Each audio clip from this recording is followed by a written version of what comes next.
കെട്ടുകഥ, കസേരകളി, കഥകളി. പത്മജയെ പോലെ കെ മുരളീധരനും പുറത്തു പോകുമെന്ന് വിചാരിക്കുന്ന അല്ലെങ്കിൽ പ്രാർത്ഥിക്കുന്ന നിരവധി പേരുണ്ട് ഇന്ന് നമ്മുടെ കോൺഗ്രസിൽ. എന്തായാലും അവർക്കൊക്കെ ഇനി കുറച്ചുകൂടി കാത്തിരിക്കാം. ചവിട്ടി പുറത്താക്കിയാലും താൻ ഇനി കോൺഗ്രസ് വിട്ട് പുറത്തു പോകില്ലെന്നാണ് മുരളീധരൻ കഴിഞ്ഞ ദിവസം പറഞ്ഞത്. ഇനി പുറത്താക്കാൻ നോക്കിയാലും സാധാരണ പ്രവർത്തകനായി പാർട്ടിയിൽ ഉണ്ടാകും. പണ്ട് 2 രൂപ മെമ്പർഷിപ്പ് ചോദിച്ച് കാത്തിരുന്നത് പോലെ. ആർക്കെങ്കിലും എന്നെ പുറത്താക്കണമെന്ന് ആഗ്രഹമുണ്ടെങ്കിൽ ഒരു കാര്യം ഞാൻ തർപ്പിച്ച് പറയാം. കെ മുരളീധരൻ ഏതെങ്കിലും രാഷ്ട്രീയ പാർട്ടി, കോൺഗ്രസ് വിട്ട് ഏതെങ്കിലും രാഷ്ട്രീയ പാർട്ടിയിൽ ചേർന്നുവെന്ന് നിങ്ങൾക്ക് ഒരിക്കലും റിപ്പോർട്ട് ചെയ്യേണ്ടി വരില്ല.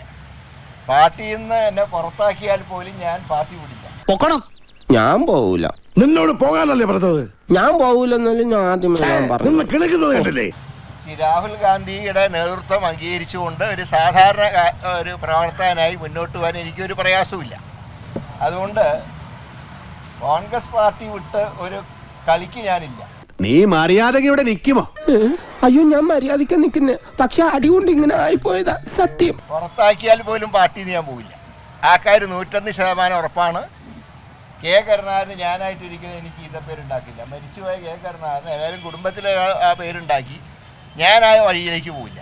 ആ കാര്യം 101% ഉറപ്പാണ്. പിന്നെ തന്റെ ഈ തെങ്ങിലും പനയിലും ഒരേ സമയം കയറി ചെത്തുന്ന പരിപാടി ഉണ്ടല്ലോ, അതങ്ങ് നിർത്തി. എന്തായാലും ഇനി കെ കരുണാകരനെ ഒരു ചീത്തപ്പേരുണ്ടാക്കാൻ മുരളീധരൻ ഉദ്ദേശിക്കുന്നില്ല എന്നാണ് പറയുന്നത്. ചീത്തപ്പേരൊക്കെ കരുണാകരൻ ഉള്ളപ്പോൾ തന്നെ മുരളി ആവശ്യത്തിനുണ്ടാക്കി കഴിഞ്ഞു. പിന്നെ പാർട്ടി യോഗങ്ങളിൽ പങ്കെടുക്കില്ലെങ്കിലും തദ്ദേശ തെരഞ്ഞെടുപ്പിനൊക്കെ കട്ടയ്ക്ക് രംഗത്തുണ്ടാകുമെന്നും മുരളി പറയുന്നുണ്ട്. ആരും ആശ്വസിക്കേണ്ട, അപ്പം നിയമസഭാ തെരഞ്ഞെടുപ്പ് വരുമ്പോൾ അണ്ണൻ വട്ടിയൂർക്കാവിലെ ഏരിയയിലൊക്കെ തന്നെ കാണുമെന്ന് സാരം. ഓടി നടന്ന് പ്രസംഗിച്ചാലൊന്നും പാർട്ടി സ്ഥാനാർത്ഥികൾ ജയിക്കില്ല. ഒരാൾ ഒരു പോയിന്റിൽ നിന്ന് പ്രവർത്തിച്ചാൽ, ഞാൻ ഇപ്പോൾ കഴിഞ്ഞ അസംബ്ലിയിൽ ഞാൻ ഒരു കാര്യം പറഞ്ഞാൽ, അന്ന് ഞാൻ പറഞ്ഞു ഞാൻ വടകരയിൽ 7 സ്ഥലം ഞാൻ നോക്കിക്കോളാം, വട്ടിയൂർക്കാവ് നോക്കിക്കോളാം, 8 സ്ഥലം ഞാൻ നോക്കാം.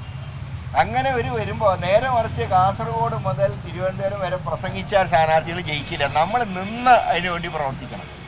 അപ്പോൾ ഇന്നലെ എടുത്തതിൽ ഏറ്റവും സ്വാധാരണമായിട്ടുള്ള തീരുമാനമാണ്. എന്റെ ചേട്ടൻ ഇങ്ങനെ കുറെ ഉണ്ടാക്കിയതിന്റെ പേരില്ല ഞങ്ങളിപ്പോൾ അനുഭവിക്കുന്നത്. കൂടുതൽ കുഴപ്പിക്കല്ലേ. ഈ ചില ശക്തികൾ ഇരുട്ടത്ത് പ്രവർത്തിക്കുന്നവരുണ്ട്. അവരാരും പാർട്ടിക്ക് ഗുണം ചെയ്യുന്നവരല്ല. എന്തേ നേരിട്ട് പറഞ്ഞാൽ എന്താ കുഴപ്പം? തിരുവനന്തപുരം DCCയുടെ യോഗത്തിൽ ഞാൻ പങ്കെടുക്കാറുണ്ട്. ഒരാളൊരു കുറ്റവും പറഞ്ഞിട്ടില്ല. ഇത് രാത്രി ഇരുന്ന് പോസ്റ്റ് ഒട്ടിക്കുന്ന ചില ആൾക്കാരുണ്ട്.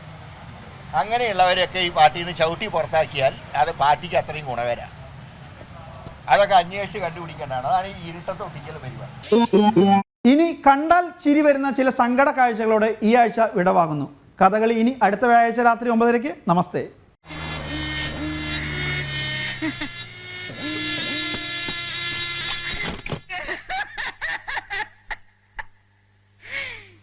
എന്റെ ഭഗവതിയേ